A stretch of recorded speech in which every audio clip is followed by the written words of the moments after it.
Good evening, Council. Would like to call to order our study session for this evening. And with our study session, we have some discussion of the agenda framework. And what you all have in front of you is tonight's agenda.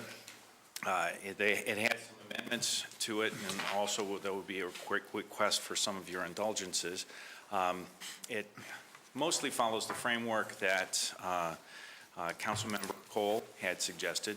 And Peggy, you'd done some research. I didn't know if you wanted to comment. Oh, on this format or on what I was proposing? Either way.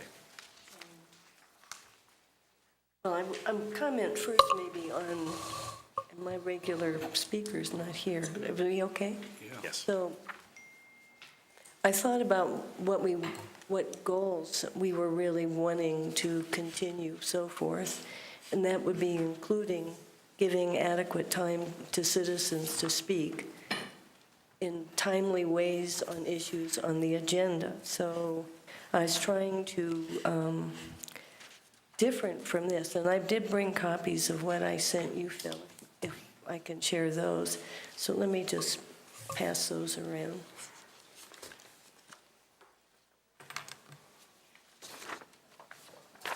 And Council, you were electronically sent these earlier, I think it was last week. So, but part of what I was wanting to do was to make sure that people who showed up to testify at public hearings didn't have to sit through any more than absolutely necessary. But there are a few things that we absolutely need to do before we get to public hearings. So, you know, I've got the roll call, the Pledge of Allegiance, approval of the agenda, proclamations and any special guests, announcements that are really important that need to be made at the beginning of a meeting, appointments that council's doing, and then to have any public hearings. In tonight's case, we had 3 public hearings, so put the public hearings first so everybody who showed up can testify on those. Then after that, we would have public comments on things that are on the consent agenda because nobody knows if something will get pulled or not. Then the actual consent agenda, general business, then ordinances on first reading, then comments, public comments on issues that are not on the agenda, and then we would adjourn. So this, it seemed to me to be addressing all the issues that citizens had raised as well as council. In my mind, we want to give adequate opportunity to citizens to speak on various things in the hopes that even more citizens will be engaged with the city and maybe come down and speak. So without pushing people till forever just to get testify at the public hearings, I move them up front as this is showing. And thank you for the research, Peggy. I made, in looking at tonight's agenda, a couple of things that we needed to include that weren't necessarily in the framework that Peggy had, and so I'll comment on some of those.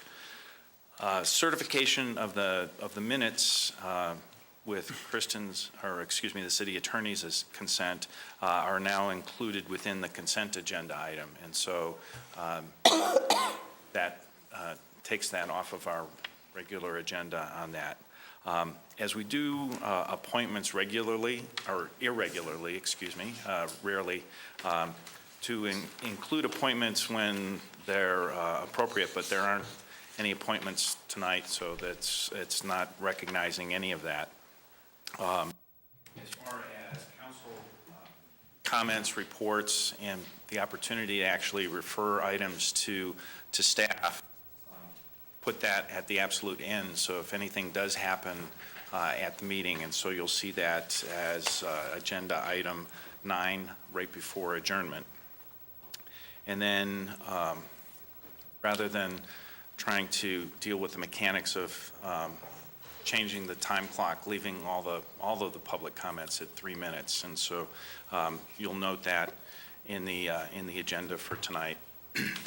And then, as far as discretion, I know that some of you have looked for some of that, and there will be discretion. And for example, tonight, we are due to have Senator Newell here, and so we'll include her with council's indulgence at the first public comments. And so to be able to address the introduction or announcements in that, those can happen rather than having them necessarily as a printed item in our framework. We would take those as they would come up. And so with that, tonight we have 15 consent agenda items and 5 public hearings, so we do have a substantive agenda for the evening as far as quantity, and we hope also quality, and that our 2016 budget is included tonight. But that's where we are with regard to the framework discussion and then how it appears with tonight's agenda.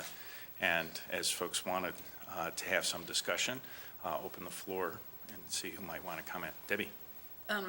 Hey, just a question for you. Is your intention under announcements on 5 that council comments would be included in that too?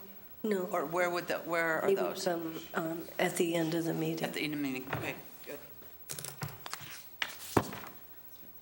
So I was saying, Deb, those being really important things that should be said early in the meeting and not critical to have everybody here. Okay. And it's not that those wouldn't be included early. It would be more as needed rather than necessarily putting them in the template. That was my notice. In the framework, I had put some guidance items, so there was the opportunity for the.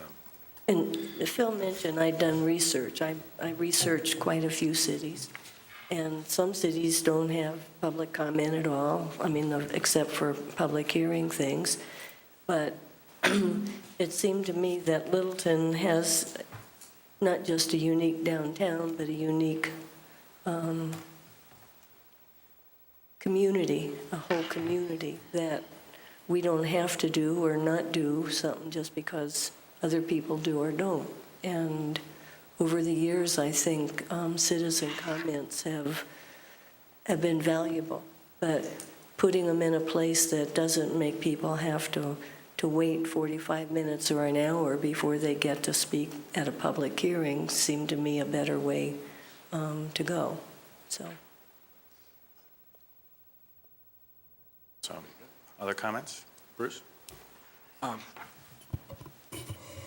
and I think Councilmember Cole mentioned it. The first rule of this is to try to give the public an opportunity to have input at their council meetings. So that's kind of the overriding thing that we're trying to do here. And at the same time, we need to have some process and some order that gives people that are having the public hearings or have issues where they have many staff here to present it, and that they know when that's going to happen, and they have that. So the whole discussion is valuable. So we have handouts, I think, in council, and we have information on the web. And so my concern is that when we make changes that differ from what it may say on the web or on the council, that one of two things needs to be happening. Either in the announcements, it says that there is an ability of the council to minimally adjust based on needs the agenda, and that they'll do it at the beginning of the meeting when they approve the agenda and explain those changes, or we figure out a way to deal better with those two announcements. Because, it's not just what we do, but it's the expectation we create. And I'd like to make sure we don't come up with 2 days before the meeting a change the agenda, yet our documentation out there doesn't say anything about it, et cetera. I think that kind of isn't the kind of flexibility we're looking for. We need some dedicated process. The actual website has been updated, so it reflects tonight's agenda. So as far as at least trying to get that information out during the agenda, I will make that mention, and then there's sign-up sheets to correspond to a first and second opportunity for public comment. And the other thing I want to comment on is Last week, we hadn't really talked, or last meeting, we hadn't talked about and hadn't given a process for citizens to know in those public comments where they fit. But I see tonight we have green sign-up pages. It gives them an opportunity to sign up for the appropriate slot. And then if that's a practice that we continue every time, then as we get ready to call the session to order, we can look at those green sheets and see if there's a need for flexibility, because you'll have a feeling whether there's 4 people signed up or 20 people signed up, and if there's an adjustment that should be made. So I think that is an important part of this. It tells people where they stand. They're not trying to run up to the microphone. We're not looking for them in the audience, and then they speak for the wrong event and feel embarrassed, and we don't need that. Right. Barry? Yeah, 4 years ago, when I first came on council, the agenda had all the comments up front. And then it was about 2 years ago or something, we changed it to the comments, or the council comments at the end. And then this past year, we got it back to where I wanted it, and at least the majority did, to have our comments up front. I think our comments are important for citizens to hear at the beginning of our meetings, because we aren't just talking to each other, we're talking to citizens out there. I believe it's also important that all citizens get an opportunity to speak early on, because they too get burned out and will go home, won't be heard.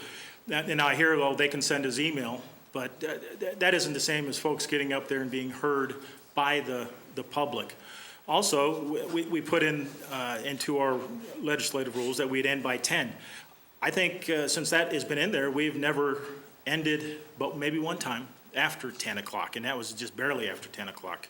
So I would rather that we keep it, the minutes or the agenda as it has been, instead of having it just suddenly changed on us like it was last meeting, of which the city had already changed the website without city council input into this. So I'm in favor of leaving it with the public comments all up front, and then, you know, if I would give in on anything, I would give in that the comments and reports by city manager, council members, and mayor be at the end, but I'd rather those be up front as well.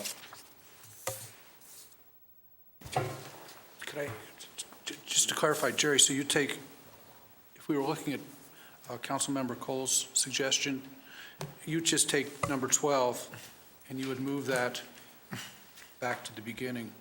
But I really, and then as far as sign up goes, people would know if they were signing up for consent, or you wouldn't change that, or was that part of it? I guess what I'm looking at, Mr. Beckman, is the one we're going by tonight. Okay. So I mean, Peggy, thank you very much, but I just haven't had a chance to really look at it. What I was suggesting, that all public comments, which is under 9, or under 8, be added or included with number 4. Again, I think the public comments are important. The city belongs to the citizens, not us. We need to hear from the citizens. Citizens need to hear from each other. Why do you want to move our comments up to the beginning? That, again, I think what we have to say is important for a lot of folks to hear. But if I were to give on something, I would give on that. And I would go ahead. I'd be agreeable to leave it at the end. It's not where I would like it to be. But I definitely would like all public comments to be at the beginning. Bruce? Respectfully, Jerry, I appreciate your comments. I understand what you're saying. I have to respectfully disagree a bit. We're here, we're elected to do the citizens' business. Everything that's on here is the citizens' business. Public comment is part of it, but it's not all of it. A lot of what we do is the agendas and the resolutions and the ordinances and so forth and so on. And I think the work that Phil and Peggy have done here to try to streamline it so that everybody does get a fair shake in terms of the commenting is appropriate. I think the problem we've run into is that a lot of the comments we've been getting for some period of time are sort of extraneous to the work that needs to be done that night. You know, so there's a lot of things that have been coming up recently that we don't have any control over. There are other issues that are being brought up that are fine to bring up, but to do all of that at the front of the meeting relative to the important business that we do have to get through. And I think it takes away from some of the deliberations we have. I mean, if we sit and have an hour's worth of comments on stuff that really we're not dealing with on a given agenda, it sort of takes the edge off some of the stuff where we should have more or better deliberation potentially. So I respect your point, but I respectfully like what's been done here and would support the agenda as it's being presented. Let me just respond to that, if I may. If we have an hour's worth of citizens' comments, that's because we've done something to get them to come out and speak. They're not just coming out there to tell us that we're doing a wonderful job. If they're there for an hour or more, it's because they're doing something that we're doing something as a council that they're not pleased with. Can you imagine, before the Walmart deal came up a while back, can you imagine if before we knew that was coming, so we decided to put citizen comments, at the end? I think there would have been a revolution. In fact, there practically was a revolution anyway. But that's where I am. Thank you, though. And actually, to make it predictable, Jerry, on the front of being respectful, what some folks do is they actually include public comments at a time when they have their study sessions, and so it's not with their regular business meetings. I guess I'm talking about our meetings, not the other cities. I think that's how I would like to see ours. You can talk about the others, but as Okay. far as our agenda goes, that's. Jerry, if you'd let me finish, please. I was respectful in listening. Okay, please. Go ahead. I'd like to hear from everybody personally. You ready now? Go ahead. Is that an alternate approach that I had considered was to include the public comments along with a study session so that we wouldn't have the same kind of time pressure and could work it in and not have the situation where folks have come to testify or present to council in the same way, and could include it at that point in time, and therefore be in a position to do exactly as you might say, but to not have it as part of our regular business meeting, but to take those comments other than on the consent agenda or on a public hearing and include those comments. That'd be a welcome move. Yeah, that'd be a welcome move.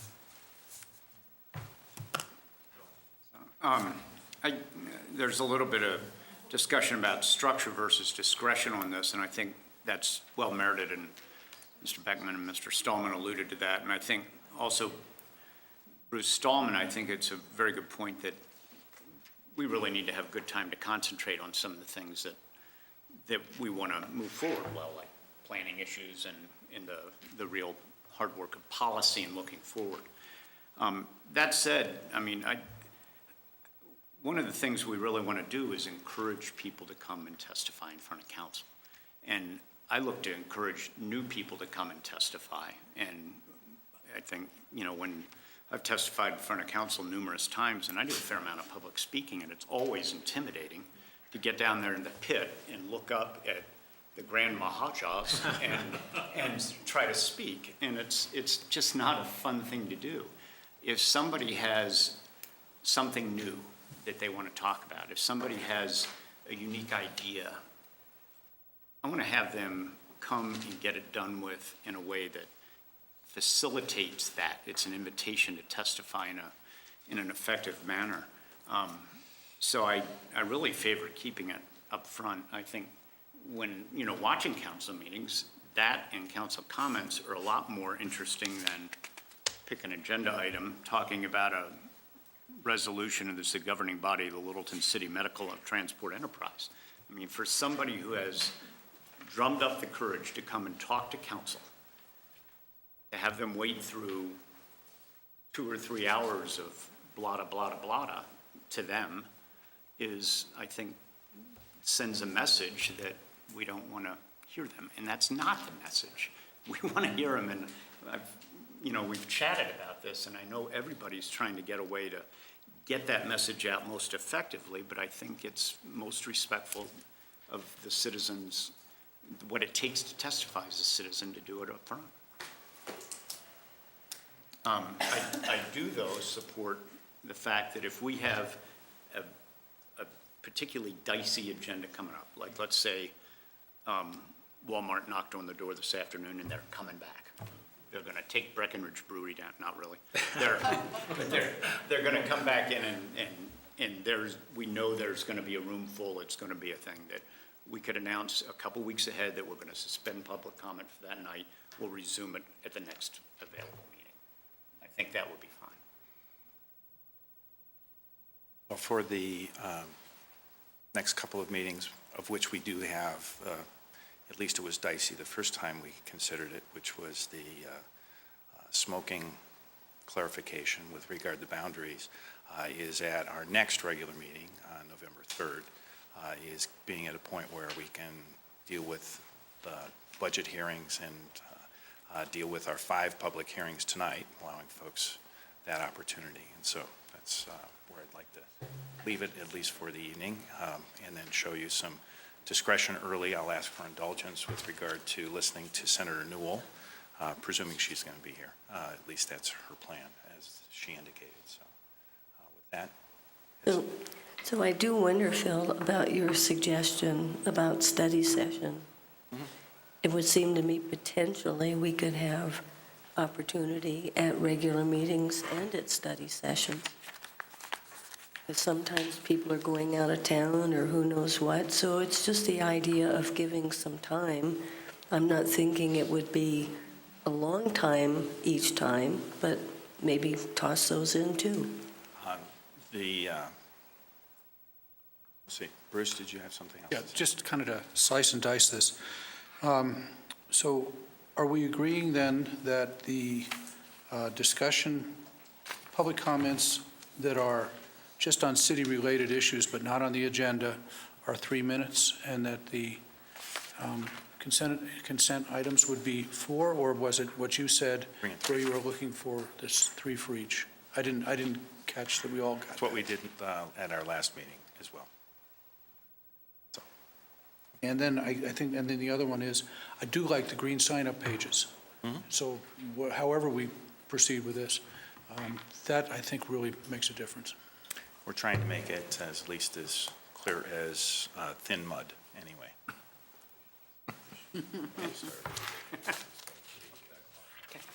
Okay.